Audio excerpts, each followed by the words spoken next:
हम इस वीडियो में गज़ल के बारे में जानेंगे। गज़ल क्या है, गज़ल किसे कहते हैं।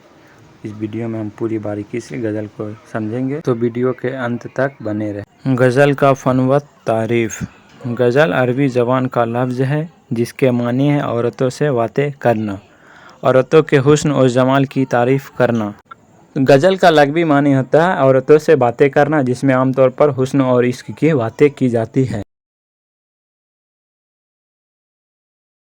गज़ल के तमाम मिसरे एक ही वज़न और एक ही बहार के होते हैं। एक ही वज़न जो सुनने में एक जैसा लगे, जो लफ्ज़ सुनने में एक जैसा लगे उसे हम वज़न कहते हैं। गज़ल के तमाम मिसरे एक ही वज़न और एक ही बहार के होते हैं। गज़ल का पहला शेर जिसके दोनों मिसरे हम काफ़िया और हम रदीफ़ हो मतला कहलाता है। क्या कहलाता है दोस्तों? गज़ल का पहला शेर मतला कहलाता है। गज़ल का आखिरी शेर जिसमें शायर अपना तखल्लुस इस्तेमाल करता है मक्ता कहलाता है।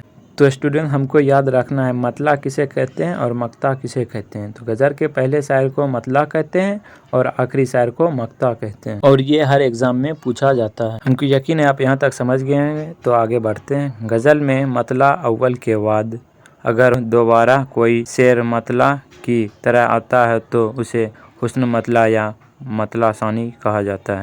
अगला टॉपिक है गज़ल के खूबसूरत शेर को बैतुल गज़ल या शाह बैत कहा जाता है। हमको यकीन है कि आपको ये वीडियो अच्छे से समझ में आ गया होगा। अगर समझ में आ गया तो प्लीज़ वीडियो को लाइक कर चैनल को सब्सक्राइब